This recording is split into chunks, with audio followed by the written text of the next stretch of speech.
So next operator వచ్చేసరికి in operator. So and చూసాం, are చూసాం. ఓకే, ఆర్ వచ్చేసరికి మనకి టెక్స్ట్ రాయాలంటే రాస్తాం, అదే మనకి ఇది రావాలంటే సింబల్ రాయాలంటే 2 పైప్ సింబల్స్ పెడతాం.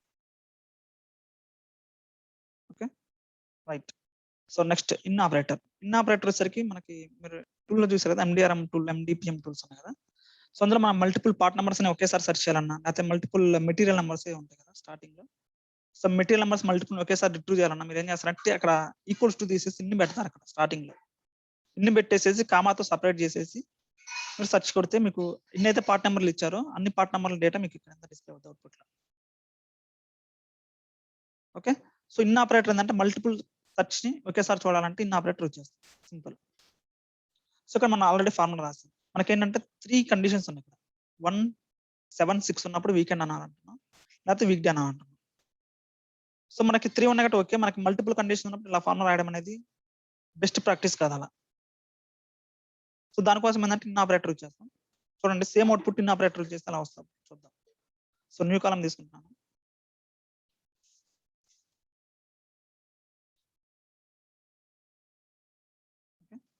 So weak status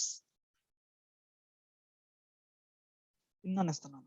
okay, equals to if condition ఏంది, వీక్ డే డాక్స్. మనకు ఆ వీక్ డే అనేది మనం డాక్స్ ఫార్ములా ఇచ్చేసి రాసిన వీక్ డే అనేది ఈ కాలం అనమాట.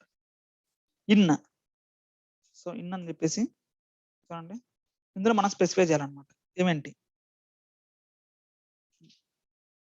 ఏమేంటికి మనకి 5 ఉండొచ్చు, కాదు 1 అంటే సండే, కామా 1 అంటే సండే, నెక్స్ట్ 6 అంటే ఫ్రైడే, 7 అంటే సాటర్డే, అంతే కదా. అయినప్పుడు రిజల్ట్ టైం రావాలంటే వీకెండ్ అని రావాలి, లేకపోతే వీక్ డే అని రావాలి.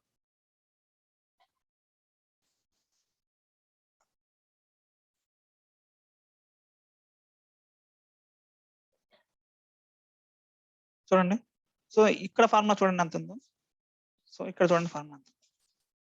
సో మీకు ఏమైనా ఇంకొక సపోజ్ 8 కూడా, అంటే సపోజ్ థర్స్డే కూడా మనకి వీకెండ్ లో కలిసేయాలి అనుకోండి, జస్ట్ ఇక్కడ ఏం చేస్తారంటే ఆ వీక్ యాడ్ చేస్తారు అంతే. సో 5 కూడా వీకెండ్ కింద రావాలి, జస్ట్ యాడ్ చేస్తారు ఇక్కడ అంతే. థర్స్డే కూడా ఒకవేళ వీకెండ్ లో కలిపేస్తే జస్ట్ అక్కడ 5 యాడ్ చేస్తారు అంతే. ఫార్ములాలో 5 అనేది యాడ్ చేస్తారు, ఆటోమేటిక్ గా మనకి అవుట్పుట్ వచ్చేస్తారు అనమాట. సో ఫార్ములా అనేది మనకి సైజ్ చూడండి చాలా తక్కువ ఉంది అనమాట. మల్టిపుల్ కండిషన్స్ ఉన్నప్పుడు, మల్టిపుల్ కండిషన్స్ ఒకేసారి సెర్చ్ చేయాలంటే మనం ఇన్ ఆపరేటర్ వచ్చేస్తాం, instead of or operator in operator వచ్చేస్తాం.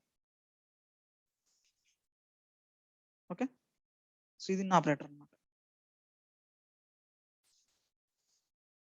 సో నెక్స్ట్ లాస్ట్ వన్ వచ్చేసరికి స్విచ్ కండిషన్ అనమాట. Switch condition, so switch if same ఉంటాయి, స్విచ్ కండిషన్ అన్న ఇఫ్ కండిషన్ అన్న సేమ్ ఉంటుంది. చూద్దాం, జస్ట్ డిఫరెన్స్ కొంచెం డిఫరెన్స్ ఉంటుంది, లైట్ డిఫరెన్స్. ఓకే, సో నేను డేటా క్రియేట్ చేద్దాం, dummy data.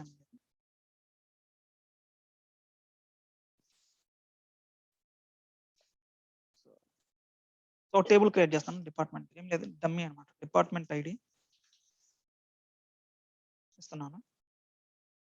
Okay, so department ID 10, 20, 30, 40. So 4 departments IDs ఉన్నాయి. నాకు డిపార్ట్మెంట్ నేమ్ కావాలి. నాకు 10 ఉంటే ఏం రావాలంటే డిపార్ట్మెంట్ ఐడి ఐటీ అని రావాలి. సో 20 ఉంటే నేమ్ హెచ్ఆర్ అని రావాలి ఫర్ ఎగ్జాంపుల్. 30కి ఏమో ఫినాన్స్ అని రావాలి. 40కి వచ్చేసరికి లాజిస్టిక్స్ అని రావాలి. ఏదో తీసుకుంటున్నాను.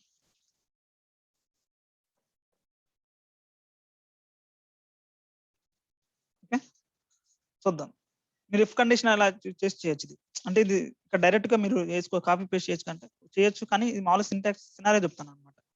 సో ఎలా డెరైవ్ చేద్దాం. సో మనం ఇఫ్ కండిషన్ ఇచ్చేయచ్చు. First if department ID equals to 10 అయితే మనకి 10 కదా. సో 10 అనేది నెంబర్కి అయితే మనకి డబల్ కోట్స్ లో పెట్టాల్సిన అవసరం లేదు. టెక్స్ట్ అయితే మనం డబల్ కోట్ లో పెట్టాలి. సో 10 అయితే మనకు డిపార్ట్మెంట్ ఏం రావాలి, ఐటీ అని రావాలి. ఎల్స్ కండిషన్ మళ్ళీ ఇఫ్ రాస్తాం. If so department ID equals to 20 అయితే మనకి హెచ్ఆర్ రావాలి. ఓకే,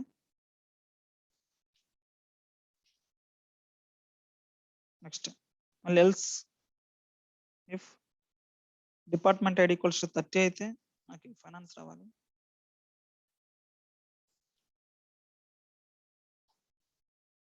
ఇది కూడా కాకపోతే మనకి ఏం రావాలి, లాజిస్టిక్స్ రావాలి. చూడండి ఇలా మనం తెచ్చుకోవచ్చు డిపార్ట్మెంట్ నేమ్స్ ఇఫ్ కండిషన్ ఇచ్చేసేసి. సో దీని ప్లేస్ లోనే స్విచ్ రాయొచ్చు అనమాట. స్విచ్ రాస్తే ఇంకా కొద్దిగా ఈజీగా ఉంటుంది ఫార్ములా. ఓకే చూద్దాం. సో స్విచ్ యూజ్ చేసి మనం డిపార్ట్మెంట్ నేమ్ ఎలా తెచ్చుకుందాం. సో నేను తీసేస్తున్నాను. సో జస్ట్ ఈ డేటా ఒకటి మాత్రం లోడ్ చేస్తాను. డిపార్ట్మెంట్ ఐడి డేటా ఒకటి లోడ్ చేస్తాను పవర్ క్వెరీలోకి. సో డేటా ఎక్సెల్ ఏబిసి ఇది కదా మనకి. సో డిపార్ట్మెంట్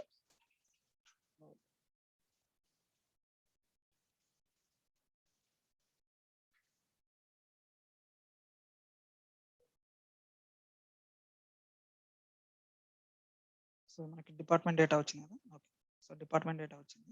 సో నాకేంటంటే డిపార్ట్మెంట్ నేమ్ రావాలి అక్కడ. ఎలా తెస్తాం మనం మామూలుగా అయితే ఇఫ్ కండిషన్ రాస్తాం. చూద్దాం ఇఫ్ కండిషన్ రాస్తాం. సేమ్ ఎక్సెల్ లో ఉన్నట్టే ఉంటుంది అన్నమాట if condition. If department name using if condition అన్నమాట. Okay if department ID equals to 10 అయితే ఏం రాయాలి, ఐటీ అని రావాలి. లేకపోతే ఇఫ్ కండిషన్ మళ్ళీ if department ID equals to 20 అయితే ఏం రావాలి, హెచ్ఆర్ రావాలి. ఇంకొక if condition if department ID equals to 30 అయితే ఫైనాన్స్ రావాలి. ఓకే లేకపోతే లాస్ట్ కండిషన్ ఏంటంటే ఫాల్స్ ఎల్స్ కండిషన్ వచ్చేసరికి లాజిస్టిక్స్ డిపార్ట్మెంట్.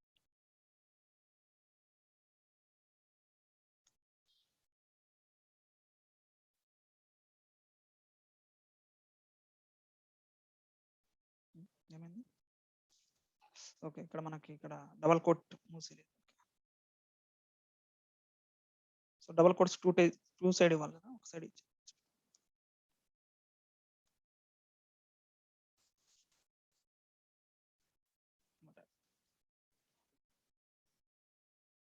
ఫైనాన్స్ అయితే లాజిస్టిక్స్ రావాలి. Bracket close, second bracket close, third bracket close.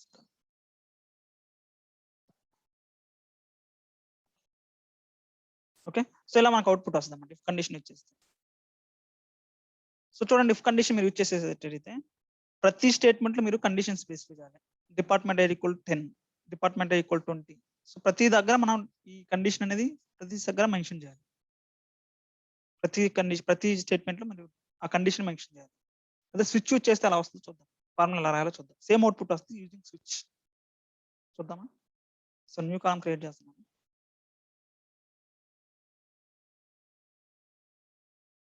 Okay department name using switch అన్నమాట. Okay equals to switch for now మనకు ఉంది. స్విచ్ ఎక్స్ప్రెషన్ ఏంటి మనకి department ID. So department ID ఇస్తాం. First department table. So direct గా column name ఇవ్వకూడదు.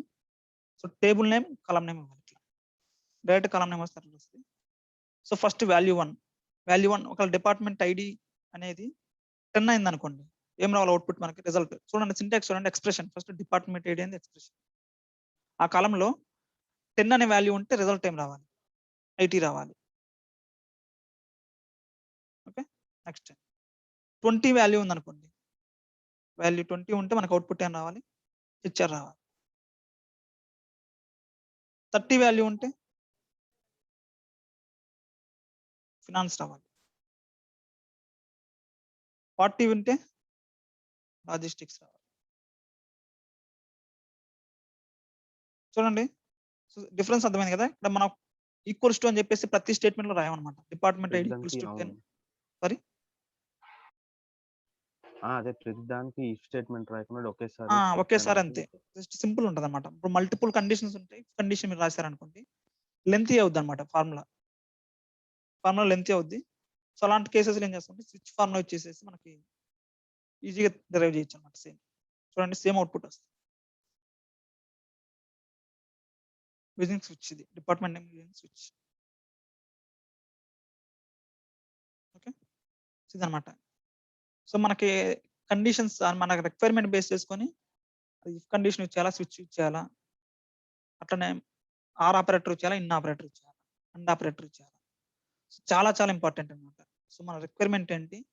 ఇక్కడ ఏ operator ఇచ్చేస్తే మనకి బెస్ట్ అన్నమాట. బెస్ట్ అవుట్‌పుట్ వస్తుంది. ఓకే. చాలా ఇంపార్టెంట్. లాజికల్ ఫంక్షన్స్ అనేవి చాలా చాలా ఇంపార్టెంట్. ఎక్సెల్‌లో తీసుకున్నా గాని మీకు చాలా ఇంపార్టెంట్ ఇది. Not only Excel, any data analysis. చెప్తున్నారా? ఎనీ డేటా అనాలిసిస్‌లో ఈ లాజికల్ ఫంక్షన్స్ అనేవి చాలా ఇంపార్టెంట్.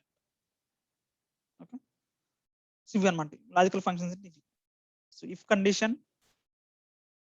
కండిషన్ లోపలనే అండ్, ఆర్, ఇన్ 3 యూజ్ చేస్తాం మెయిన్‌గా. అండ్, ఆర్, ఇన్ యూజ్ చేస్తాం మెయిన్‌గా. నెక్స్ట్ ఫోర్త్ వచ్చేసరికి switch condition. Okay. Next so ఇది ఇఫ్ ఎర్రర్ మనకు ఆల్రెడీ తెలుసు కదా. జస్ట్ ఒక్కసారి చూద్దాం. 8 మినిట్స్ ఉంది కాబట్టి. సో ఇఫ్ ఎర్రర్ అంటే మనకు తెలుసు ఆల్రెడీ. ఎక్సెల్‌లో కూడా చూసాం if error. So for example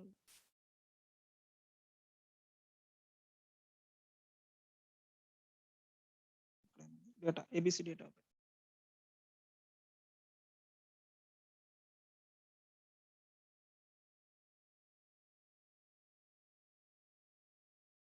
okay. So ఇక్కడ ఏంటంటే ఏదేస్తాను టేబుల్ నేమ్. టేబుల్ నేమ్ ఏమంటామంటే డమ్మీ అని చెప్పేసి ఇస్తున్నాను. టేబుల్ నేమ్ నాకు గుర్తు రావట్లేదు. సో డమ్మీ అని ఇచ్చేస్తున్నాను. సో చూడండి ఇక్కడ first product name. Okay. Next product name తర్వాత ఇక్కడ మనం ఎంతమంటే okay sales quantity. Okay. Laptop chair book. Okay. Pen అని చెప్పేసి ఇస్తున్నాను. ఇది డమ్మీ ఇస్తున్నాను అనమాట.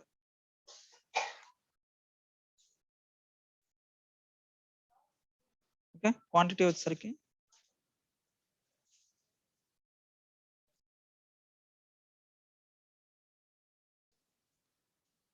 ఓకే. సో యూనిట్ ప్రైస్ కావాలి నాకు. ఇదేంటంటే సేల్స్ యూనిట్ ప్రైస్ అంటే ఏంటంటే యూనిట్ ప్రైస్ పర్ యూనిట్ కి ఎంత ప్రైస్ ఉందో కావాలి. సో 4 క్వాంటిటీ కలిపి 120 రూపీస్ సేల్స్ వచ్చాయి. 2 క్వాంటిటీ కలిపి 120 సేల్స్ వచ్చాయి. ఒక యూనిట్ కి అంటే ఒక క్వాంటిటీకి ఎంత యూనిట్ ప్రైస్ అంటే ఒక యూనిట్ పర్ యూనిట్ కి ప్రైస్ ఎంత, దాని యూనిట్ ప్రైస్ అంట. పర్ యూనిట్ ప్రైస్ ఎంత. సో యూనిట్ ప్రైస్ కావాలంటే సో 2 క్వాంటిటీకి 120 సేల్స్. ఒక క్వాంటిటీ కావాలంటే ఈ సేల్స్ డివైడెడ్ బై క్వాంటిటీ వేస్తే మనకు అవుట్పుట్ వస్తుంది. అంతే కదా యూనిట్ ప్రైస్ వస్తుంది.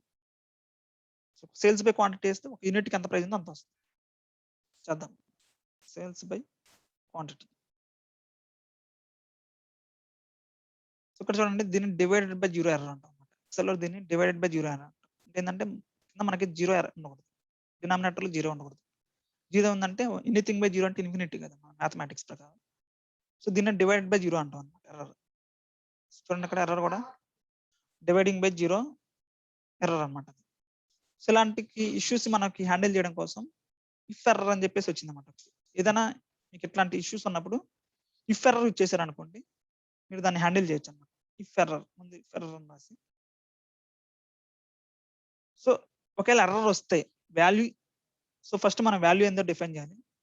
ఒకవేళ ఎర్రర్ వస్తే మనకి అవుట్పుట్ ఏం రావాలి. ఎర్రర్ వస్తే మనకి అవుట్పుట్ 0 రావాలి ఫర్ ఎగ్జాంపుల్. చూడండి. సో రిమైనింగ్ అన్నిటి దగ్గర ఎర్రర్ అవుట్పుట్ కరెక్ట్ గా వస్తుంది. ఎక్కడైతే ఎర్రర్ వచ్చే ఛాన్స్ ఉందో అక్కడ మాత్రం 0 వస్తుంది అవుట్పుట్. మనకి ఇఫ్ ఎర్రర్ యూజ్ చేసి చేస్తాం అన్నమాట. అంటే ఎర్రర్ హ్యాండ్లింగ్ చేయడానికి ఇఫ్ ఎర్రర్ యూజ్ చేస్తాం. సేమ్ ఇక్కడ కూడా అంతే. సో సేమ్ ఇదే డేటాను లోడ్ చేద్దాం. చూడండి. So home get data XL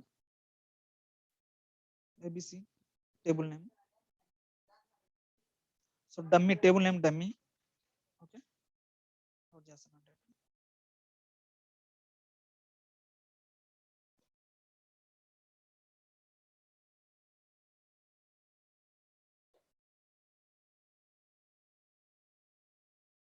so మనకింద table name dummy table name. Okay, sales quantity ఉంది. మనకేం కావాలంటే ఇక్కడ యూనిట్ ప్రైస్ కావాలి. సో ప్రతి రో దగ్గర అవుట్పుట్ కావాలి కాబట్టి నేను కాలం క్రియేట్ చేస్తున్నాను, న్యూ కాలం క్రియేట్ చేస్తున్నాను.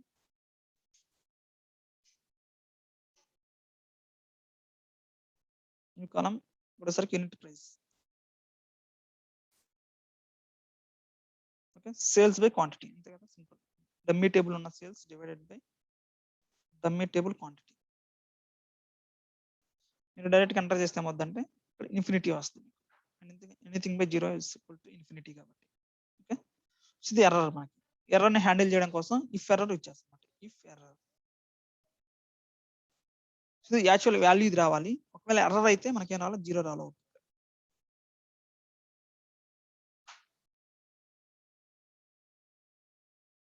సో చూడండి, ఎర్రర్ వచ్చే దగ్గర జీరో వస్తుంది. క్లియర్ కదా? సో ఇది ఇఫ్ ఎర్రర్. సో ఇవన్నీ లాజికల్ ఫంక్షన్స్ అన్నమాట. ఇవన్నీ లాజికల్ ఫంక్షన్స్. సో ఏమైనా క్వశ్చన్స్ ఉన్నాయి logical functions? Any questions? So clear కదా లాజికల్ ఫంక్షన్స్ అన్ని? ఓకే, సో నెక్స్ట్ క్లాస్ ఏంటంటే మనకి ఇంకా 3 ఫంక్షన్స్ ఉన్నాయి. Date functions, filter functions, time intelligence functions. So ఈ 3 ఫంక్షన్స్ చెప్తే మనకి డాక్స్ అయిపోయినట్లే అన్నమాట. సో ఒక్కొక్క రోజు ఒక్కొక్క టాపిక్ అవుతుంది. రేపు డేట్ ఫంక్షన్స్, నెక్స్ట్ క్లాస్లో ఫిల్టర్ ఫంక్షన్స్, తర్వాత టైమ్ ఇంటెలిజెన్స్ ఫంక్షన్స్. 3-4 క్లాసెస్లో మనకి మాక్సిమం 5 క్లాసెస్లో డాక్స్ అయిపోయింది అన్నమాట. సో నెక్స్ట్ పవర్ వ్యూ, చాలా ఇంట్రెస్టింగ్ ఉంటుంది పవర్ వ్యూ. సో మనం విజువల్స్ క్రియేట్ చేస్తాం. పవర్ వ్యూలో మనం విజువల్స్ క్రియేట్ చేస్తాం. సో మనం డేటా అంతా ప్రిపేర్ చేసేదంతా ఒక ఎత్తు. సో విజువల్స్ రిప్రజెంట్ చేసేది మొత్తం ఒక చాలా ఇంపార్టెంట్ అన్నమాట. సో అది చాలా ఇంట్రెస్టింగ్ గా కూడా ఉంటుంది data visualizations. Power view third modules power view. Okay, so next discuss చేద్దాం అది. ఓకే, సో నో క్వశ్చన్స్ కదా మనకి ఇందులో లాజికల్ ఫంక్షన్స్ లో?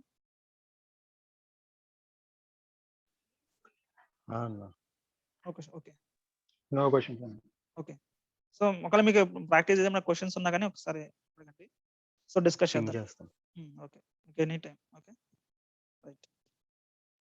థ్యాంక్స్ అండి. Thank you. ఓకే అండి, థ్యాంక్ యూ.